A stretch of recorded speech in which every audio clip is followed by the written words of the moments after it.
Yamyao echoes of the empire. A day begins. Close your eyes and let yourself drift back. Back through centuries of morning light. Back to when the world moved at the pace of footsteps on stone and the gentle splash of water against marble. We're going to Rome, but not the Rome of your history books. Not the Rome of conquest and ceremony. Instead, we're slipping into the quiet spaces, the in-between moments when an empire breathes. It's early morning in the year 177, and the sun is just beginning to find its way through the arched windows of what will someday be called the Baths of Caracalla. But that name belongs to the future. Right now, this is simply a dream taking shape in stone and mortar, a vision of community and comfort rising from the earth, one carefully placed tile at a time. Listen. Can you hear the soft scrape of trowels against stone? The gentle murmur of voices discussing angles and measurements? These are not the sounds of urgency or stress. These are the sounds of craft, of patience, of work that knows its own rhythm. The workers here understand something we've perhaps forgotten, that some things cannot be rushed. That beauty emerges not from haste, but from attention. The morning light catches the dust motes dancing above the construction, and you can smell it. That particular scent of transformation. Damp stone warming in the sun, fresh mortar mixed with lime and volcanic ash from Vesuvius. The faint metallic tang of bronze fittings waiting to be installed, and underneath it all, the green smell of the gardens being planted nearby, where lavender and rosemary will soon perfume the air for bathers seeking restoration. A woman moves through this space with quiet authority. Her name is Claudia Maxima, though you won't find her in the official records. She's not an architect or an engineer, at least not in any way the empire would recognize. But she understands water. She understands how it wants to move, how it needs to flow, how it can be coaxed and guided to serve both necessity and beauty.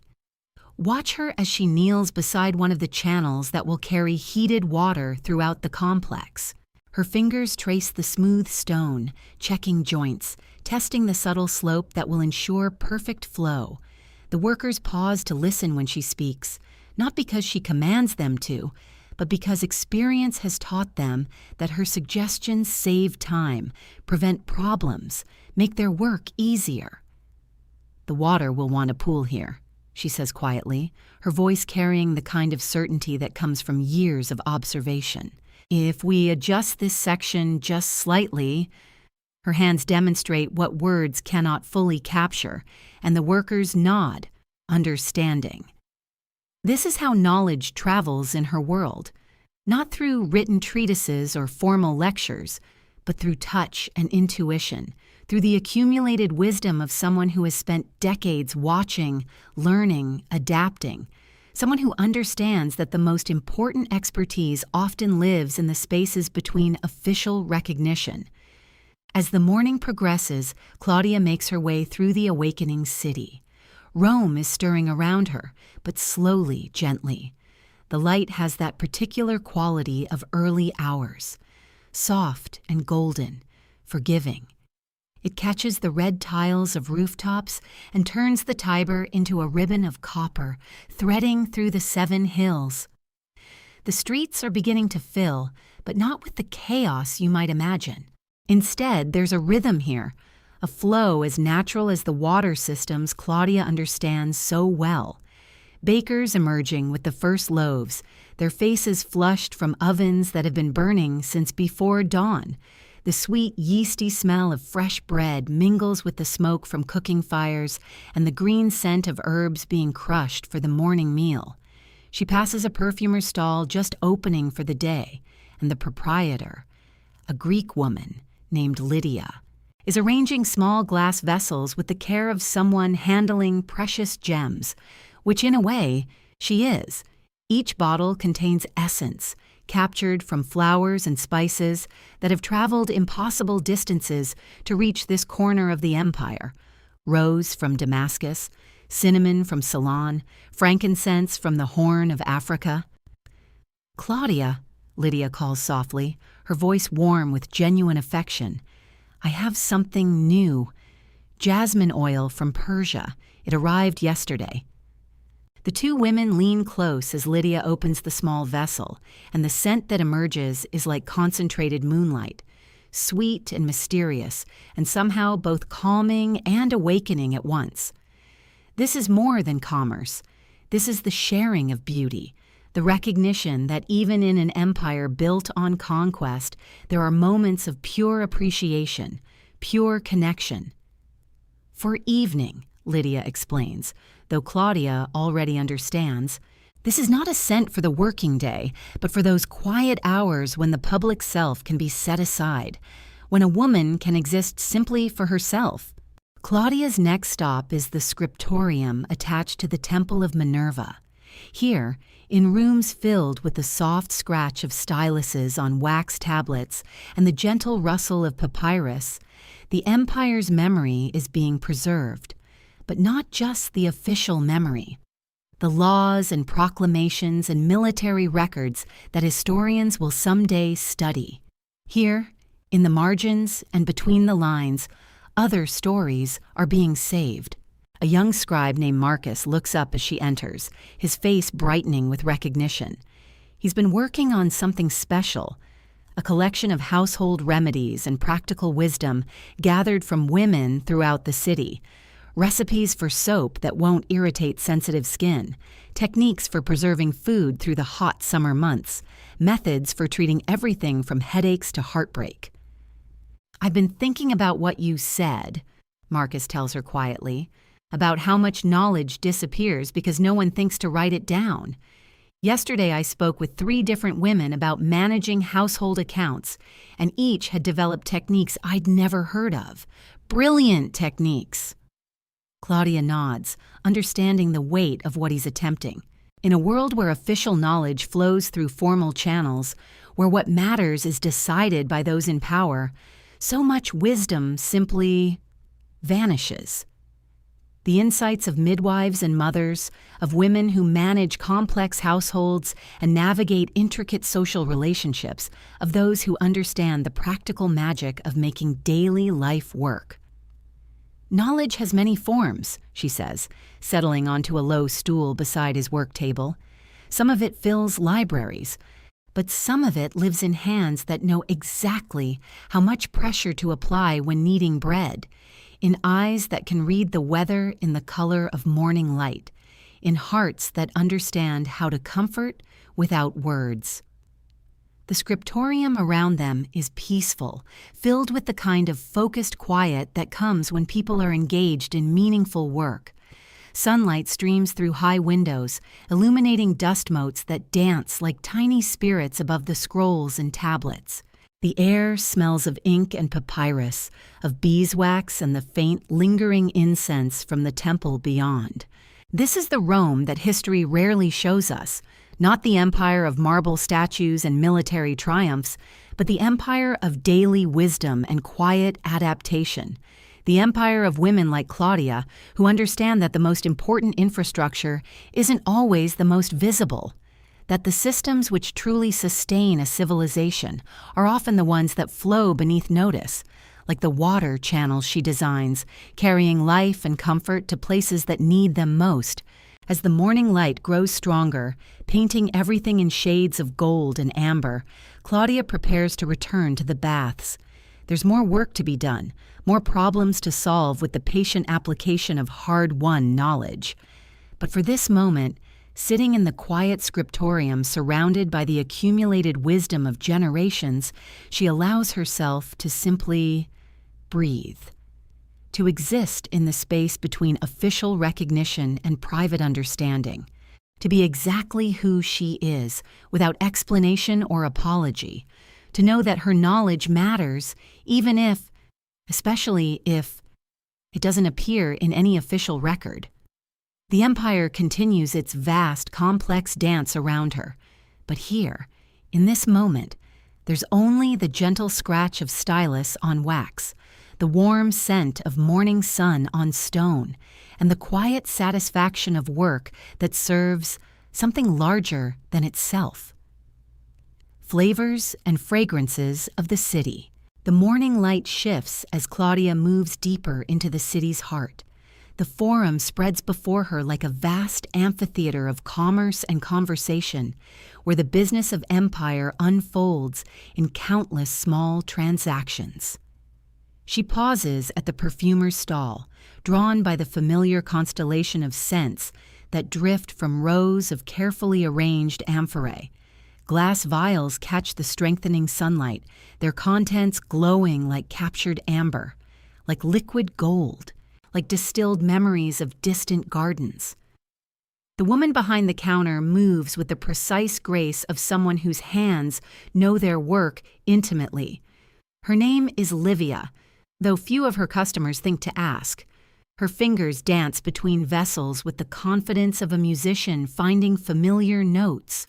Rose from Damascus, frankincense from Arabia, the green, sharp scent of cypress, the warm earthiness of myrrh. For morning prayers? Livia asks a customer, her voice carrying the gentle authority of expertise. She doesn't wait for an answer before selecting a small vial of pale oil. This will carry your intentions upward. Claudia watches as Livia's hands tell stories her voice never will. How she tests each blend on the soft skin of her inner wrist, how she adjusts proportions by instinct rather than measurement, how she reads her customers' needs in the way they hold their shoulders, the pace of their breathing, the direction of their gaze. This is knowledge that cannot be written down, cannot be codified in scrolls or preserved in libraries. It lives in the space between heartbeats, in the pause before recognition, in the moment when scent becomes memory, becomes understanding. A senator's wife approaches the stall, her silk stola rustling with importance. She speaks loudly of needing something impressive for an evening gathering, something that will make an entrance. Livia nods politely, but Claudia notices how her hands move toward different vessels now. Not the subtle, complex blends that would suit someone seeking harmony. Instead, she reaches for the oils that announce themselves, that demand attention rather than inviting it. This will certainly be noticed, Livia says diplomatically, preparing a mixture heavy with jasmine and ambergris. The scent is beautiful, but it's beauty that insists on itself. Beauty that performs rather than simply being. The contrast is not lost on Claudia. She thinks of her own morning routine, how she chooses her own scents not for their ability to impress, but for the way they ground her in her own skin. The simple lavender oil she smooths behind her ears, the faint rosemary she brushes through her hair, scents that speak to her rather than for her. After the senator's wife departs in a cloud of expensive fragrance, Livia's shoulders relax slightly. She returns to her quiet work, cleaning her mixing vessels with the methodical care of ritual. "You understand," she says to Claudia without looking up. It's not a question. Claudia nods, though she's not entirely sure what she's acknowledging.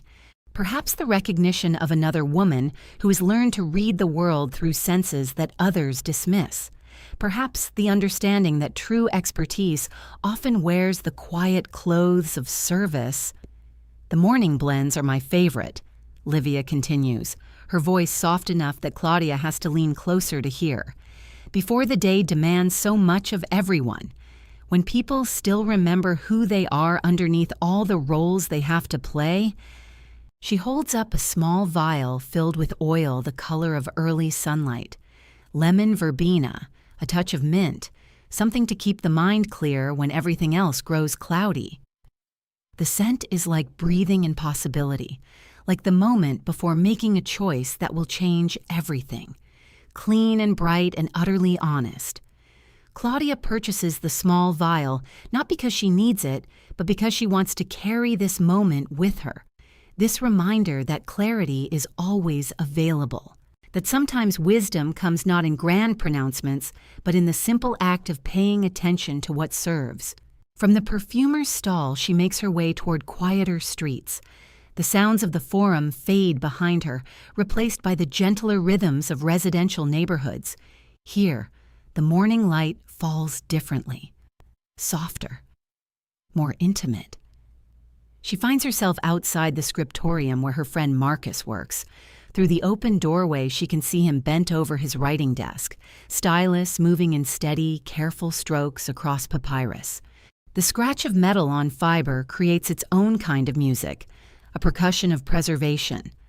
The scriptorium smells of ink and parchment, of the cedar oil used to protect scrolls from insects, of the faint mustiness that clings to ancient texts.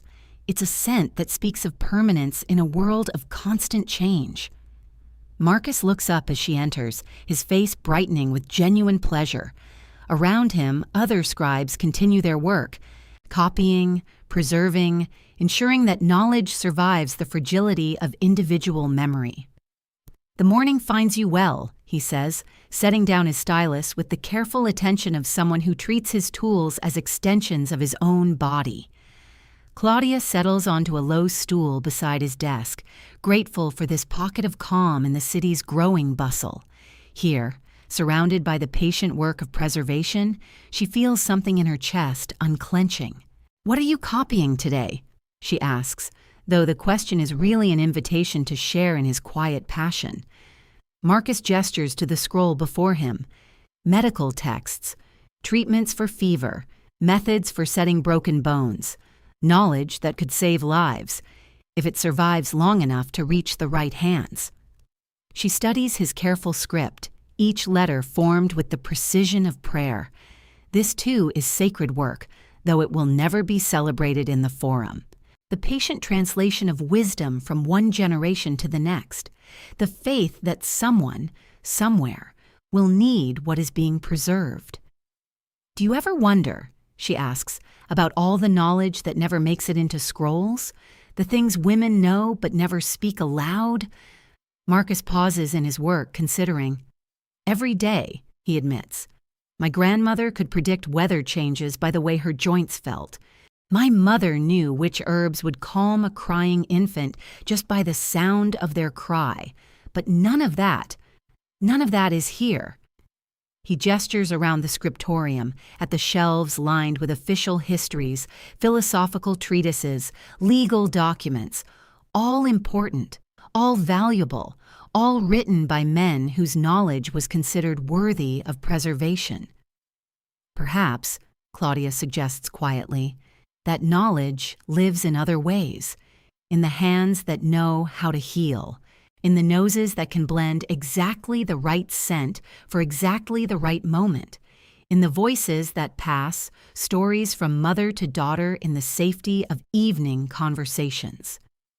The idea settles between them like incense, fragrant with possibility, that perhaps there are many kinds of preservation, many ways for wisdom to survive.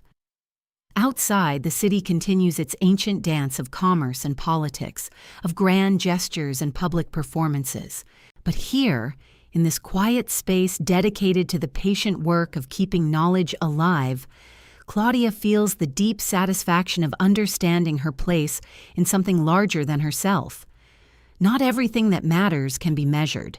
Not everything that lasts can be carved in stone. Sometimes the most important preservation happens in the space between heartbeats, in the pause before understanding, in the gentle insistence that some kinds of knowledge are too precious to be lost. Nature's embrace, vineyard and pottery. The afternoon sun slants differently as Claudia makes her way beyond the city walls. Here, the sounds of construction and commerce fade into something older, more elemental. The Via Appia stretches ahead, its stones worn smooth by countless feet, countless journeys toward destinations that matter more for the walking than the arriving. She breathes deeper out here. The air tastes of dust and growing things, of earth that remembers every season, every harvest, every patient turning of time. The vineyard spreads across the hillside like a tapestry woven from green and gold. Row upon row of vines march up the gentle slope, their leaves catching the late light in ways that make the whole landscape shimmer. This is the estate of Valeria Quinta, a woman whose name appears on no public records, but whose wine graces the tables of senators.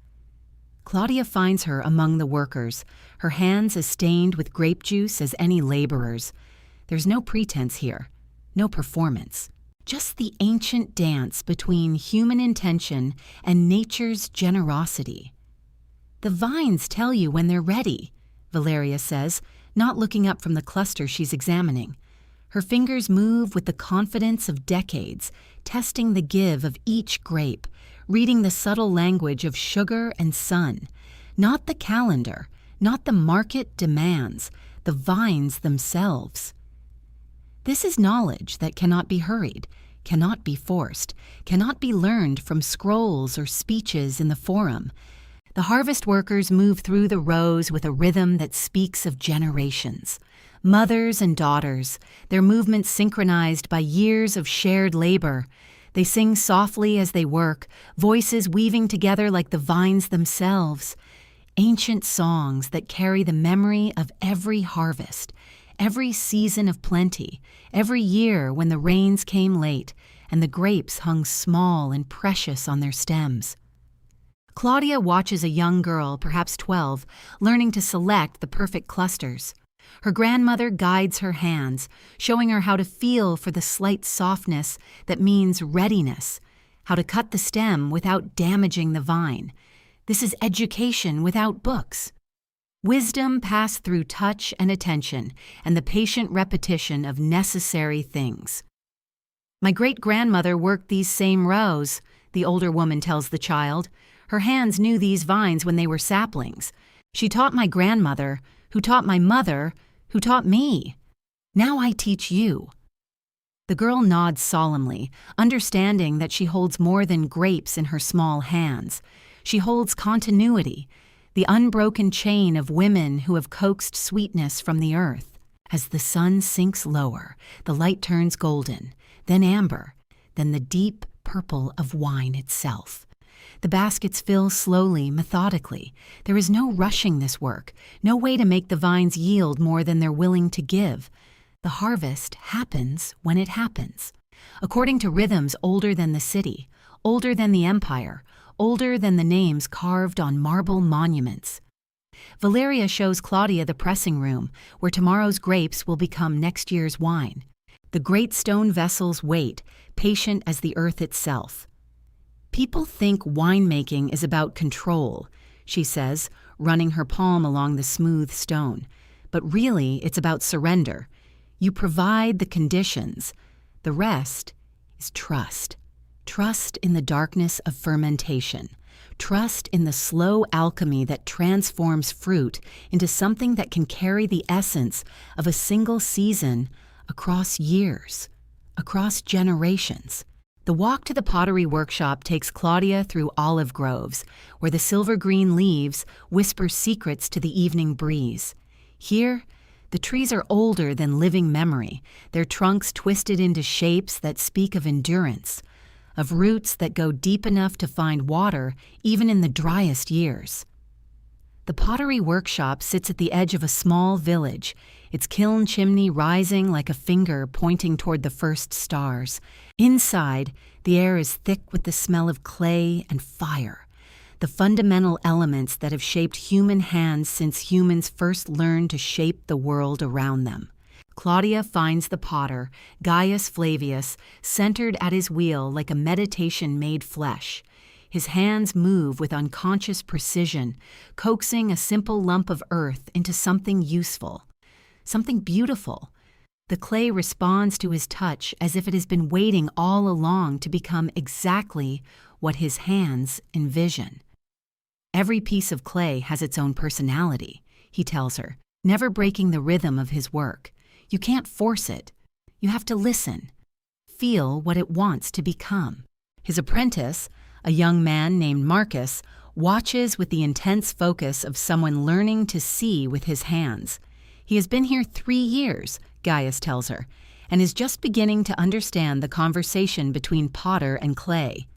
"First, you learn the techniques," Gaius explains, his wheel spinning steadily. "How to center the clay, how to pull up the walls, how to shape the rim.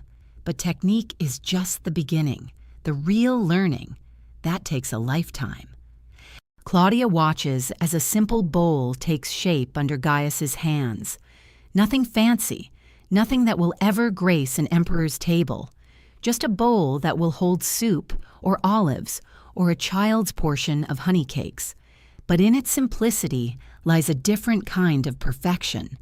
The perfection of something made to serve, to last, to be useful in the daily business of living.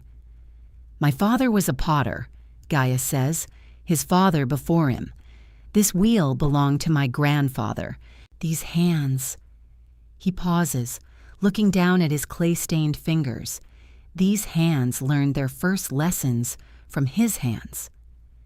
The young apprentice nods, understanding. He too is learning more than technique. He is learning to be part of something larger than himself. Part of the long line of makers whose work shapes the world one vessel at a time. In the corner of the workshop, shelves hold the day's work drying slowly in the evening air. Cups and bowls, storage jars and oil lamps, the humble objects that make civilization possible. Tomorrow they will go into the kiln, where fire will transform them from fragile clay into something that can last for centuries. People think pottery is about making things, Gaius tells Claudia as he shapes the final curve of the bowl's rim. But really, it's about transformation. Clay into vessel, earth into usefulness, raw material into something that serves.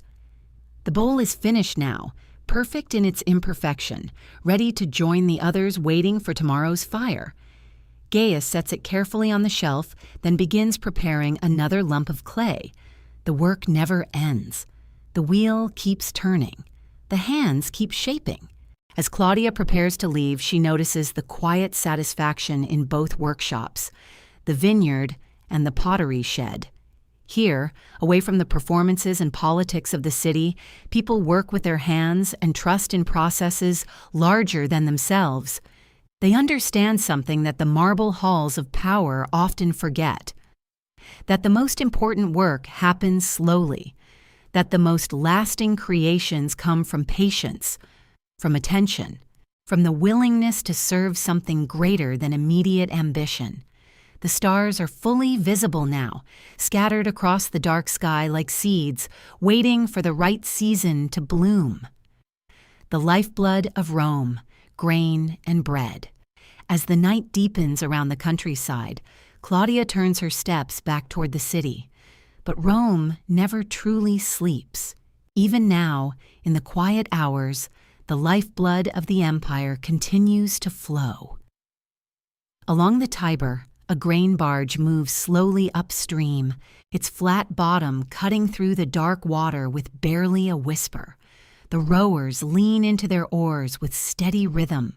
Pull, release, pull, release, their movements as constant as breathing. The barge sits low in the water, heavy with its precious cargo. Hundreds of sacks of wheat from the fertile fields of Egypt, each one representing months of sun and rain, of careful tending, of hands that know the exact moment when grain is ready for harvest.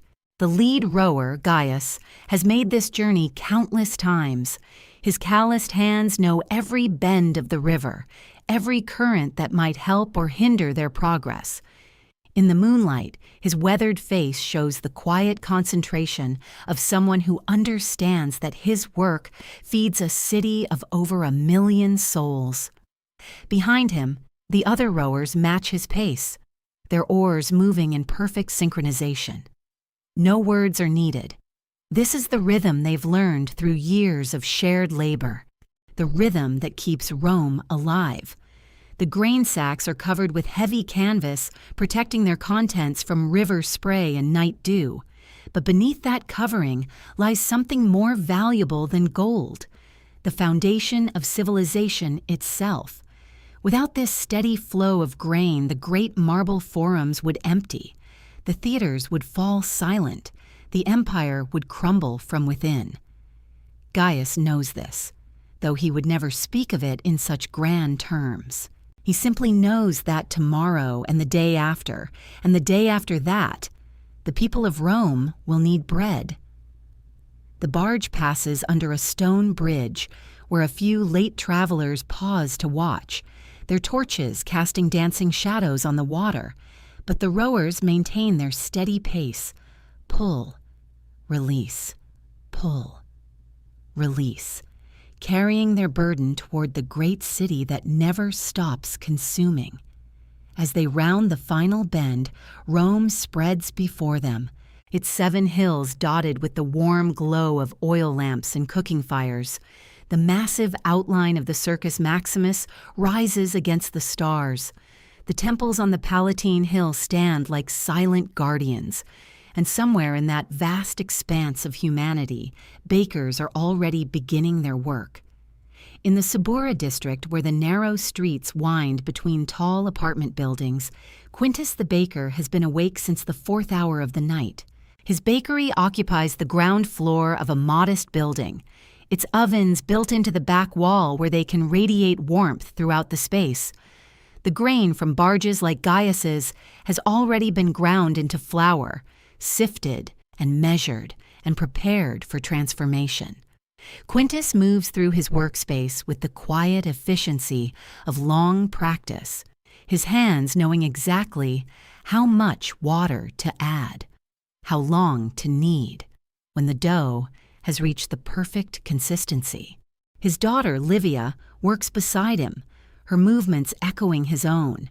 She learned this craft not through formal instruction, but through years of watching, of gradually taking on small tasks, of understanding through her hands and heart what her mind might struggle to explain. Together they shape the dough into loaves, each one formed with care and attention. The rhythm of their work creates its own meditation. Fold, press, turn, fold, press, turn. Their hands moving in harmony with processes as old as civilization itself. The ovens have been heating since before dawn, fed with carefully selected wood that burns clean and hot. Quintus tests the temperature, not with instruments, but with experience, holding his hand near the opening, feeling the heat against his skin, knowing from decades of practice when the moment is exactly right. The first loaves go in just as the eastern sky begins to show the faintest hint of gray. The heavy wooden paddle slides easily under the shaped dough, carrying each loaf to its place in the oven's embracing heat. As the bread bakes, the most wonderful aroma begins to fill the air, warm and yeasty and deeply comforting. It's a smell that speaks to something primal in human nature, the promise of nourishment, of home, of another day sustained. Livia tends the fire while her father prepares the next batch. She adds wood with careful attention, maintaining the steady heat that will transform simple ingredients into the staff of life. Her movements are graceful, economical, born from understanding rather than mere instruction. The neighborhood begins to wake around them. Footsteps echo in the narrow streets. Shutters creak open. Voices call morning greetings. But inside the bakery, time moves to a different rhythm, the ancient rhythm of rising dough and patient heat. When the first loaves are ready, Quintus draws them from the oven with practiced skill. The crusts are golden brown, the surface marked with the characteristic cracks that show proper baking. He taps each loaf with his knuckle, listening for the hollow sound that confirms doneness. The bread is still too hot to eat, but its warmth radiates through the bakery like a blessing. This is the completion of a cycle that began in distant fields, traveled on river barges, passed through countless hands, and now reaches its fulfillment in this small shop where neighbors will soon gather. Livia arranges the cooling loaves on wooden shelves, each one representing not just sustenance, but connection.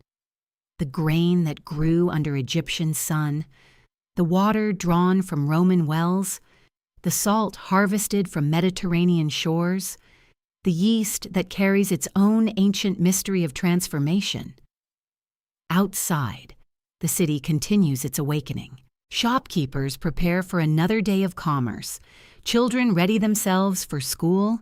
Officials don their togas for important meetings, but all of it, every grand plan and humble routine, depends on this simple miracle of grain becoming bread. The aroma drifts beyond the bakery walls, drawing the first customers of the day, an elderly woman who has bought her bread here for 20 years, a young mother carrying her infant son, a construction worker heading to another day of building Rome's eternal monuments. Each transaction is brief, coins exchanged for loaves, polite greetings shared. But beneath these simple exchanges flows something deeper, the recognition that we are all sustained by the same fundamental gifts, that the work of growing and grinding and baking connects us across all boundaries of class and circumstance. As morning light strengthens over the city, the grain barges continue their steady journey up the Tiber. The bakers continue their patient work at countless ovens, and Rome continues to be fed by this endless cycle of cultivation and care. The empire may be built on conquest and law, on marble monuments and military might, but its true foundation lies in these quieter rhythms, in the hands that plant and harvest, in the backs that bend to heavy oars, in the skill that transforms simple grain into the bread that sustains a civilization. And in this transformation, in this daily miracle of nourishment, we glimpse something eternal, something that connects us not just to ancient Rome, but to every human community that has ever understood the sacred nature of sharing food, of ensuring that all are fed, of maintaining the patient cycles that allow life to flourish. The bread cools on its shelves, golden and fragrant, ready to sustain another day in the eternal city. Moments of reflection, rain and moonlight, the city settles into evening quiet, the last vendors calling their wares from distant streets, the sound of shutters closing against the cooling air. Claudia finds herself walking slowly through the narrow lanes that wind between the hills, her steps unhurried now, drawn by some inner compass toward home. The afternoon's rain has left its mark on everything, transforming the familiar streets into something almost magical. The cobblestones gleam like polished obsidian under the oil lamps that flicker to life in windows and doorways, each stone reflecting the warm light back in gentle pools of gold. The air smells clean and fresh, washed free of the day's dust and heat, carrying instead the green scent of wet earth and the faint perfume of night-blooming jasmine. Water still trickles along the worn channels between the stones, following paths carved by countless seasons of rain, finding its way downhill toward the river with the patient persistence of all natural things. Claudia pauses to watch this miniature river system, marveling at how water always knows where to go, how it shapes the world so gently, so persistently, wearing smooth even the hardest marble with nothing but time and patient touch. The rain has awakened something in the city, some deeper rhythm that usually lies hidden beneath the bustle of commerce and conversation.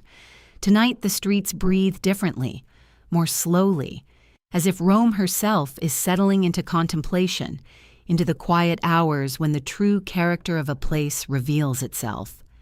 She turns down a familiar path, one that leads away from the main thoroughfares toward the residential quarter, where the wealthy have built their villas, where gardens spread behind high walls and the sound of fountains mingles with the whisper of wind through olive groves. Here the rain has transformed everything into a landscape of reflection, every leaf still jeweled with water, every surface mirror bright and gleaming.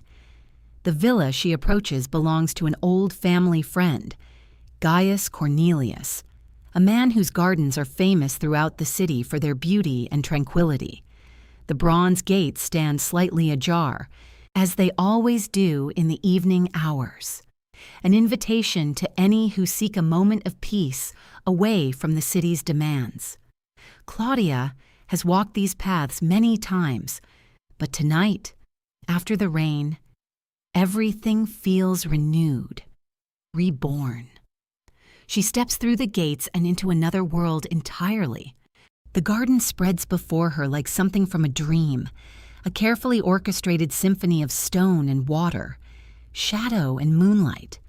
The full moon has risen while she walked, climbing clear of the clouds that brought the afternoon's rain, now casting everything in silver and deep blue shadow, transforming the familiar into something mysterious, something touched by magic. The central courtyard opens around her, paved with smooth marble that reflects the moon like a still pool. At its heart stands an ancient fountain, older than the villa itself, carved from a single block of Carrara marble by some long-forgotten master. Water bubbles up from its center in a gentle dome, falling back into the circular basin with the softest of sounds, a liquid whisper that seems to contain all the peace in the world. Around the fountain, arranged with the careful artistry that only Romans truly understand, stand figures carved in stone. Not the grand, heroic statues of the public forums, but gentler presences, goddesses of the garden and grove, nymphs who watch over growing things, their faces turned toward the moon as if in eternal contemplation. The rain has washed them clean, and now they gleam in the silver light, their marble skin seeming almost alive, almost warm to the touch. Between the statues, carefully tended beds overflow with the abundance of autumn. Late-blooming roses climb trellises of wrought bronze, their petals dark as wine in the moonlight, their fragrance intensified by the rain until the very air seems thick with perfume. Lavender bushes line the walking paths, their purple spikes heavy with moisture, releasing their calming scent with every breath of night wind. Ancient olive trees spread their gnarled branches overhead, their leaves silver green in the moonlight, still heavy with raindrops that catch and scatter the moon's radiance like scattered stars. Beneath them, beds of herbs create a living pharmacy, mint and rosemary, thyme and sage, all the healing plants that Roman women have cultivated for generations. Their knowledge passed down not in scrolls, but in the careful tending of these very gardens. Claudia moves slowly along the gravel paths, her footsteps muffled by the rain-softened earth, feeling herself drawn deeper into the garden's peaceful embrace, here, away from the demands of the day, away from the need to perform or please or prove. She can simply be, simply breathe, simply exist in this moment of perfect tranquility. She settles onto a marble bench beside the fountain, feeling the cool stone through her stola, listening to the gentle music of falling water, watching the play of moonlight on the wet leaves above. The night air moves softly against her skin, carrying the mingled scents of rain and roses, of earth and growing things, of all the patient cycles that continue their ancient dance beneath the moon.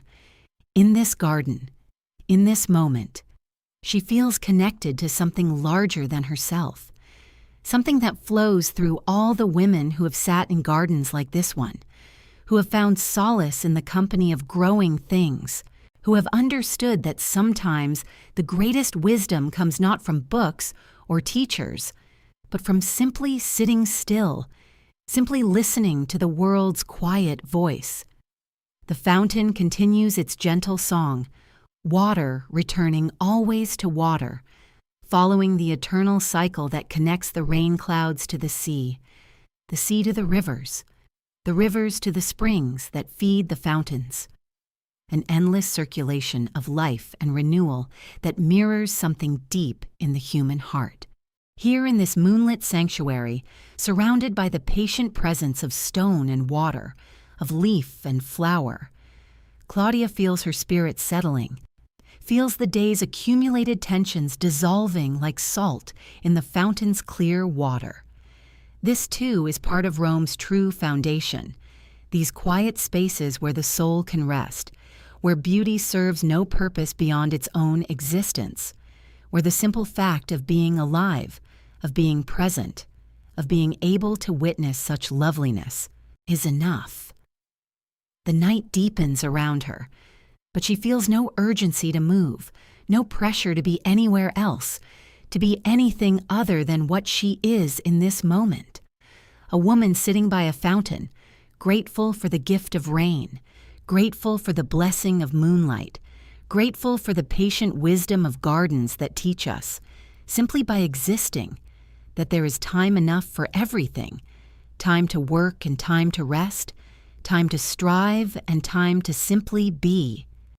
Threads of daily life loom and rest.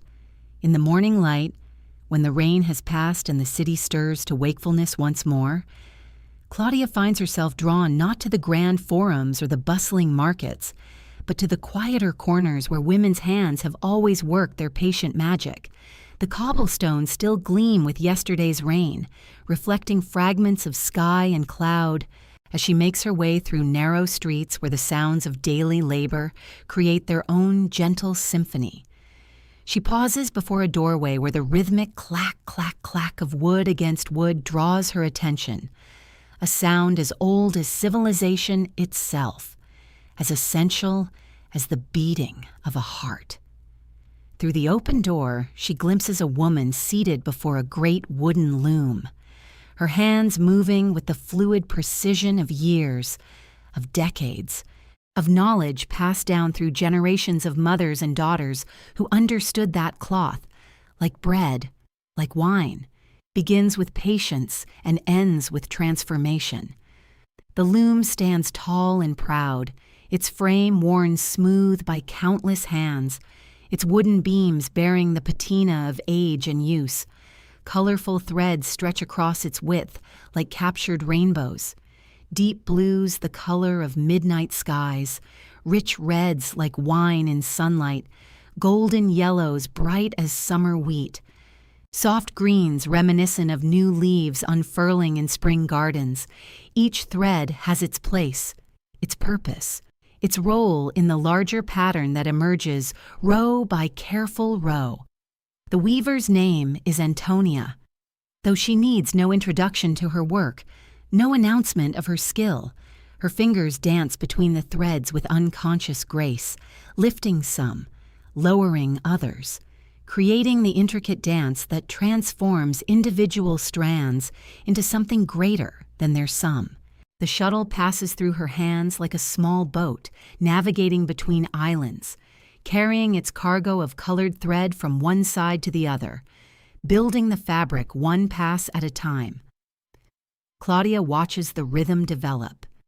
Clack, clack, as the beater presses the new thread into place, the soft whisper of the shuttle sliding through the shed, the gentle tension of threads adjusting to their new positions. There is something deeply meditative about this work, something that speaks to the part of the soul that finds peace in repetition, in the gradual accumulation of small actions that create lasting beauty. Around Antonia's feet, spools of thread lie scattered like fallen flowers, each one wound tight with potential, waiting its turn to join the growing cloth. Some threads gleam with the luster of silk, others show the honest texture of wool, still others bear the practical strength of linen. Each material brings its own character to the work, its own story of where it came from and what it might become. The pattern emerging on the loom tells its own tale, geometric shapes that speak of mathematical precision, flowing curves that echo the movement of water or wind, borders that frame the central design like the margins of an illuminated scroll. This is not mere decoration, but a language written in color and texture, a way of speaking that requires no words, no explanation, only the patient accumulation of beauty, row by careful row. Antonia's hands know this work so well that her mind is free to wander, to think of the family who will wear this cloth, to imagine the occasions it might witness, the celebrations and sorrows, the ordinary days and extraordinary moments that will be wrapped in the work of her hands. She thinks of her daughter, learning the craft at a smaller loom nearby, making the inevitable mistakes that teach patience, developing the calluses that mark a weaver's hands, inheriting not just technique, but the deeper understanding that good work cannot be rushed. The morning light shifts as it streams through the window, casting moving shadows across the loom, highlighting first one color, then another, as if the sun itself is admiring the work in progress. Dust motes dance in the golden beams, tiny particles that catch the light like microscopic stars, adding their own magic to the scene of quiet industry. There is something profound about this moment, about bearing witness to work that has remained essentially unchanged for thousands of years.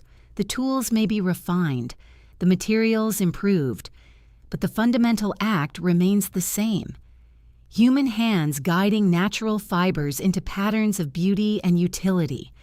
This is how civilizations are truly built, not through grand proclamations or mighty conquests, but through the daily dedication of people who understand that small acts of creation, repeated with love and skill, form the true foundation of human flourishing. The sound of the loom creates its own music, a percussion section for the orchestra of daily life. Clack, clack, clack. The beater keeps time like a metronome, while the shuttle adds its whispered counterpoint, and the threads themselves contribute the barely audible hum of tension and release. It is a song that has been sung in countless homes, in every corner of the empire, wherever women have gathered to transform raw materials into the stuff of comfort and beauty.